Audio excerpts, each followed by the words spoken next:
धार विधानसभा से निर्दलीय प्रत्याशी कुलदीप मोहन सिंह बुंदेला ने आज धार के विभिन्न क्षेत्र में तूफानी जनसंपर्क किया और मतदाताओं से अपने पक्ष में मतदान करने की अपील की है। तो वहीं उनके समर्थकों और धार की जनता द्वारा पुष्प माला पहनाकर उनका स्वागत किया।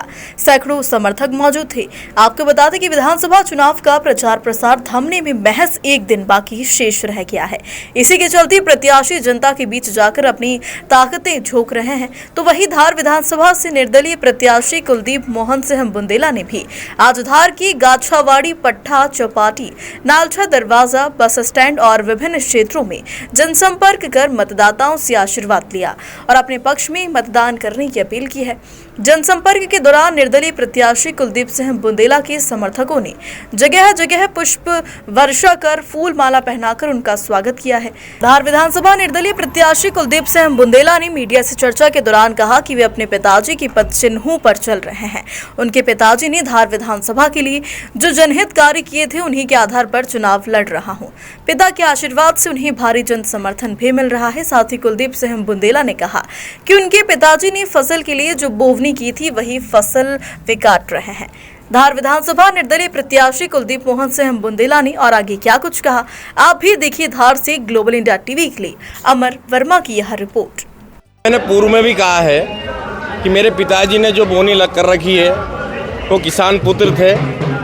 वो फसल काटने का टाइम आया, मैं जिस गांव में जा रहा हूं, जो उम्मीद मुझे थी उससे अधिक मेरा सम्मान और स्वागत किया गया है। मुझे नहीं लगता है कि जितनी जगह मेरे को तोला गया हो, इतनी जगह किसी और उम्मीदवार को कहीं सेब फल से, कहीं केले से, कहीं नारियल से और कहीं मिठाइयों से तोला गया है। मेरे पिता ने जो 40 साल में जो फसल लगा रखी थी, वो मैं काटने का मेरा टाइम है।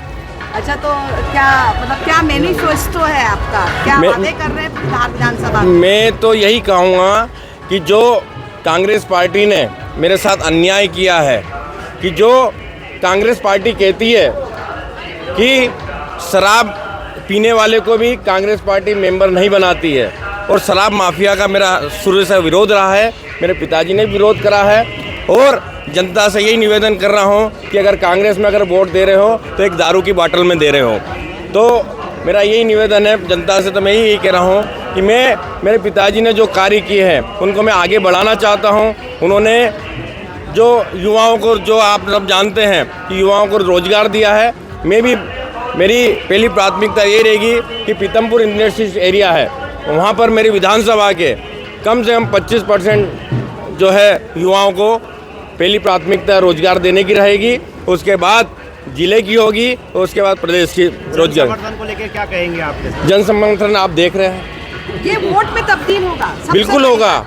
अगर मैं अभी कह रहा हूँ कि मेरे साथ जो जनसंपर्क कर रहे हैं, स्वयं अपने खर्च से गाड़ी लेके अगर आ रहे हैं, और ये जो सब आ रहे हैं, कोई किराए की भीड़ नहीं है, स्वयं अपने खर्चे सही है, तो इसका मतलब ये वोट में तकलीफ होगी। आपका जन समर्थन क्या कमलनाथ और दिग्विजय सिंह को ताकत दिखाने के लिए? नहीं, मेरी कोई ताकत नहीं, दिखाने की कोई ताकत नहीं है। मेरा तो एक ही मकसद है कि मेरे को विधानसभा में, धार से विधानसभा में पहुंचना है। जो मेरे पिताजी ने कार्य किए, उनको कार्य को आगे बढ़ाना है और कांग्रेस पार्टी को सबक भी सिखाना है। और जीत रहा हूँ, मेरे को समर्थन देने की किसी को आवश्यकता नहीं है, मैं किसी को समर्थन नहीं दूंगा। मेरी अभी बीच में भ्रांतियाँ पैदा करी थी। 2018 की वीडियो जो जीतू पटवारी मुझे आए थे और मुझे प्रभारी बना के उनके यहाँ ले गए थे, क्योंकि कांग्रेस पार्टी में इससे घबराई हुई है, तो उन्होंने वो वीडियो को वायरल करी कि कुलदीप बुंदेला ने जो है फॉर्म उठा लिया है और समर्थन कर दिया। मैंने कोई समर्थन नहीं किया है। मैं इंडिपेंडेंट चुनाव जीत रहा हूँ और 10 से 15 हज़ार मतों से जीतूँगा। मैंने आपको पूर्व में भी कहा है, मेरी उनसे कोई कंपटीशन नहीं है। मेरी तो जो मेरे पिताजी ने जो बोनी कर रखी है, जितने रोजगार लगाए हैं और जो कार्य किए हैं, मैं उनके नाम से वोट मांग रहा हूं। और अगर साफ छुई व्यक्ति को अगर पब्लिक चाहती है तो मुझे वोट देगी, और जिस प्रकार मुझे समर्थन मिल रहा है, निश्चित तौर पे दोनों भाभीयों को और एक जो मेरा छोटा भाई खड़ा है, इनके ऊपर जाके मैं चुनाव जीतूँगा।